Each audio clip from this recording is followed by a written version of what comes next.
नमस्कार, स्वागत है आपका हमारे YouTube चैनल प्रभु दर्शन करे में।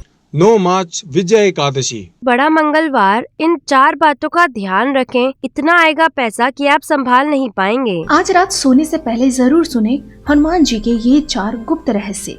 धन की बरसात होगी आपके घर में। आइए जान लेते हैं इसके बारे में। आपको मैं बता दूं कि जिसका भी जन्म हुआ है, आप सभी जानते हैं कि उसकी मृत्यु होनी ही है। और जन्म और मृत्यु के बीच में जो भी महत्वपूर्ण घटना होती है, उसको हम अपने लोगों के शब्द में जीवन कहते हैं। हमें पता ही नहीं चलता है कि जीवन हमें कैसे बनाना है, क्या इसमें करना है, और हम जन्म और मृत्यु को ही अपने जीवन का हिस्सा समझते हैं। जीते तो सब पक्षी भी हैं, पशु भी हैं, लेकिन जीवन को जानना, उस ईश्वर को समझना जो भगवान ने हमें जीवन दिया है, उसको समझना ही जीवन है। जन्म मृत्यु के बीच में जीवन को कैसे तैयार करना है, इसका जीता जागता उदाहरण हनुमान जी हैं। जिस धर्म में जो भी संदेश देते हैं, वो समूचे व्यक्तित्व यानी हनुमान जी में उतरे हुए हैं। मनुष्य अगर ये जान पाए कि सचमुच हम धरती पर मनुष्य क्यों बनाए गए हैं। हनुमान जी ने बचपन में अपनी माँ से पूछा था कि मैं बड़े होकर क्या बनूंगा। तब माता अंजनी ने पता है उन्हें क्या कहा था। वो कहती हैं, 4 काम करते रहना तो वो बन जाएगा जिसके लिए तुझे संसार में भेजा गया है। सबसे पहला काम मैं आपको बता रही हूँ, और वो है कभी भी माता अंजनी ने जो बताया है हनुमान जी को, और वो है अपने लक्ष्य को कभी भी भूलना मत। अगर आपको जीवन में शानदार कामयाबी हासिल करनी है, तो आपको अपने लक्ष्य के प्रति पूरी तरह से समर्पित होना चाहिए। समर्पण, कठिन परिश्रम और उन चीजों के प्रति अनन्य निष्ठा जिनको आप खोते हुए देखना चाहते हैं, जो आप करना चाहते हैं, उसमें पूरी तरह से अगर डेडिकेशन नहीं रहेगी लाइफ में, तो आप कभी भी अपने लक्ष्य को प्राप्त नहीं कर सकेंगे। हम आपको क्या बताते हैं, टोने टोटके उपाय आदि ये सब, लेकिन सबसे पहले आपको अपने लक्ष्य तक कब पहुंचना है, जब आप उसमें बहुत सारी आपको रुचि होगी, आपके अंदर असीम उत्साह होगा, आपके अंदर एक जोश होगा, साथ ही साथ आप अपने चुने गए लक्ष्य के प्रति सही डायरेक्शन ले करके काम करेंगे। आजकल का जमाना स्मार्ट वर्क का जमाना है। सिर्फ मेहनत ही आपको करना नहीं है, बुद्धि से काम ले, सही दिशा में काम करें। यही परिश्रम सफलता का सबसे पहला सिद्धांत है। ऐसा किए जाने पर सफलता की संभावना हमेशा बढ़ी रहेगी। आप आधे अधूरे मन से अगर कोई भी प्रयास करेंगे, तो कभी भी लाइफ में सक्सेसफुल नहीं हो पाएंगे। जिस दिन आप ये जिम्मेदारी ले लेंगे, जिस दिन आप बहाने बनाना बंद कर देंगे, उस दिन वो दिन होगा जिस दिन आप अपनी सफलता की ओर आगे बढ़ पाएंगे।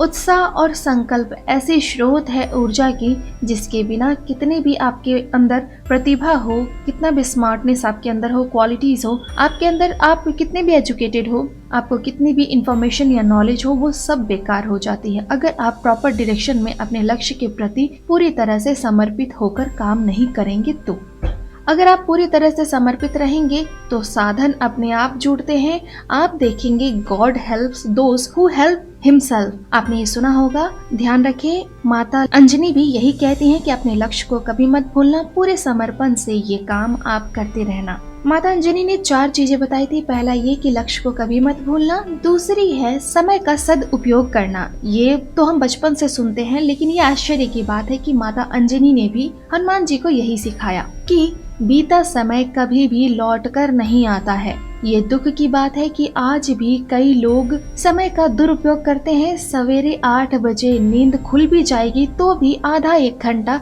आलस में पड़े रहते हैं। दिन भर में जितने काम भी करते हैं, उससे कई गुना ज्यादा फिजूल की बातों में और बेकार के कामों में इधर उधर करने में बिताते हैं। दिन भर उससे फोन पे बात, व्हाट्सएप पे बात, इससे उलझे रहें, उससे उलझे रहें, मनोरंजन में उपयोग करते हैं अपने समय का।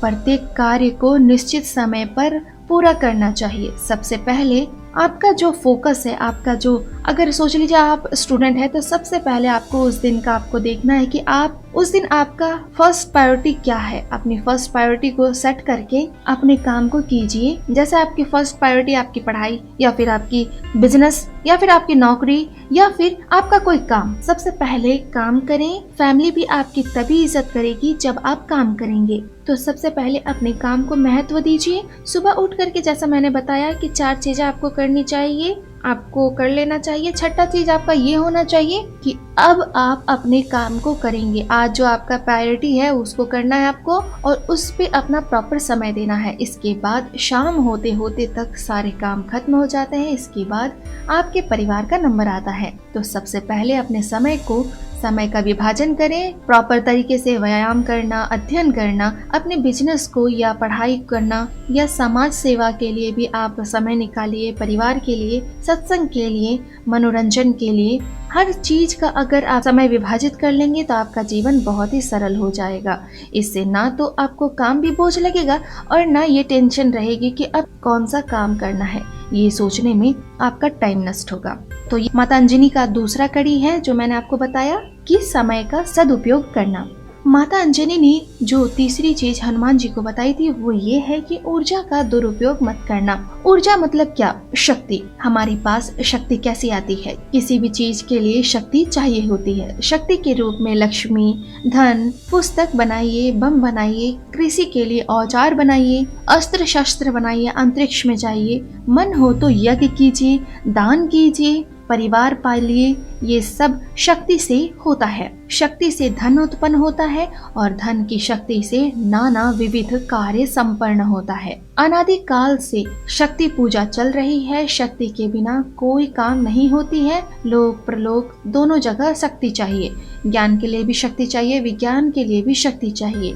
इंजीनियरिंग की अगर आपको पढ़ाई करनी है तो भी आपको शक्ति चाहिए। ब्रह्म विद्या चाहिए तो भी शक्ति चाहिए, और बिजनेस करना है तो भी शक्ति चाहिए। किसी को हिंसा या दंड देना है तो भी शक्ति चाहिए। अपने बच्चे को चाहे प्यार करे तो भी शक्ति चाहिए, और गलती करने पर डराते हैं तो उसके लिए भी शक्ति चाहिए। औरत को प्यार करने के लिए शक्ति चाहिए, और अगर उसको मारना पीटना है तो उसके लिए भी शक्ति चाहिए। आज मैं आपको बताऊंगी अपनी ऊर्जा को, अपनी मर्यादा को, भगवान ने जो आपको शक्ति दी है उसको आप किस तरीके से यूज करते हैं ये आपके ऊपर डिपेंड करता है। कभी भी जो भगवान ने आपको जो शक्ति दी है, अगर आप एक मर्द हैं और आप औरत पे हाथ उठाते हैं तो कभी भी ये ध्यान रखें कि जो शक्ति का सम्मान करे, ये एक परंपरा है। शक्ति के बिना भोग नहीं होगा, और इसका अगर आप दुरुपयोग करेंगे तो आपका जीवन व्यर्थ हो जाएगा। इसलिए कभी भी आपको जो भगवान ने शक्ति दी है उसका दुरुपयोग नहीं करना। माता अंजनी ने एक और बात बताई थी हनुमान जी को। वो चौथी बात है, सेवा का कभी भी कोई असर ना चूकना। परिवार की शान कहे जाने वाले हमारे बड़े बुजुर्ग, आज भी आप किसी वृद्धाश्रम में जाएंगे तो आपके आंखों में आंसू छलक जाएगा। वो थोड़े से पल अपने बच्चों के साथ गुजारने के लिए तरसते हैं। वो आपके हाथ पकड़कर बैठाते हैं और ये कहते हैं कि बेटा बस तुम आ जाया करो। हो सकता है कि आप उन्हें बहुत पैसे भेजते होंगे, आप उन्हें किसी भी चीज की कमी नहीं देते होंगे, लेकिन उन्हें सिर्फ पैसे की जरूरत नहीं है, उन्हें आपका समय भी चाहिए। उन्हें इतना दर्द होता है, वो कोई कूड़ा करकट नहीं है कि उन्हें समाज से, उन्हें घर से बाहर लोगों ने फेंक दिया है। ये वो लोग हैं, ये वो बड़े बुजुर्ग हैं जो हमारे परिवार की शान होते हैं। आज जिन्होंने हमें हमारा अस्तित्व दिया, वो बेचारे अपना अस्तित्व खुद तलाश कर रहे हैं। तिनका जोड़ करके अपने बच्चों का आशियाना बनाते हैं माता पिता। पुरानी पीढ़ी के लोग हैं जो अपने खुद का आशियाना आज तलाश रहे हैं। ऐसे में वृद्ध आश्रम में रहना, इनको बिना छत के, बिना भरपेट भोजन के इन्हें इस तरह से रखना कहाँ तक उचित है? आप जरूर विचार कीजिएगा। आप खुद औलाद हैं, अगर आप इनकी सेवा नहीं कर सके तो आपका जीवन व्यर्थ है। माता अंजनी कहती हैं, कभी भी सेवा, अपने माता पिता के सेवा का अवसर से कभी भी ना चूकना। ये 4 बातें माता अंजनी हनुमान जी को बताती थी। इन बातों को हनुमान जी ने बचपन से ही आत्मसात कर लिया था, और यदि आप सच्चे हनुमान भक्त हैं तो आज से ये 4 बातें आपको बिल्कुल ध्यान रखनी है कि आप लक्ष्य से भटक ना जाएं। हनुमान जी ने बचपन में ही तय कर लिया था कि मेरा लक्ष्य है श्री राम का दूत बनकर उनकी सेवा करना, और वो बने भी। सच्चा हनुमान भक्त सच्चा सेवक होता है। आप राम सीता का नहीं, अपने माता पिता के तो भक्त बन जाइए। एक एक पल का उपयोग कीजिए, अपने समय का, अपनी ऊर्जा का, जो भगवान ने आपको शक्ति दी है उसका दुरुपयोग मत कीजिए। और हनुमान जी की ये 4 बातें, 4 रहस्य अपने चरित्र के रहस्य हैं, जीवन के रहस्य है। ये 4 रहस्य, इसे अगर आप अपने जीवन में उतार लेंगे तो लगेगा कि सच्ची भक्ति भावना के साथ सही अर्थ में आप अपना जीवन व्यापन कर रहे हैं। 4 बातें फिर से मैं रिपीट कर देती हूँ ताकि आप भूल भूले नहीं, लक्ष्य को कभी मत भूलना, समय का सदुपयोग करना, ऊर्जा का दुरुपयोग ना करना और कभी भी बड़े बुजुर्गों की सेवा की अवसर से कभी ना चूकना। तो दोस्तों ये थी हमारी आज की वीडियो। उम्मीद करती हूँ दोस्तों कि आपको हमारी ये वीडियो पसंद आई होगी। जी हाँ दोस्तों, मेरे चैनल को ज्यादा से ज्यादा सब्सक्राइब करें और बेल आइकन को जरूर दबाएं ताकि हमारी आने वाली हर एक वीडियो की अपडेट आप तक पहुंच सके।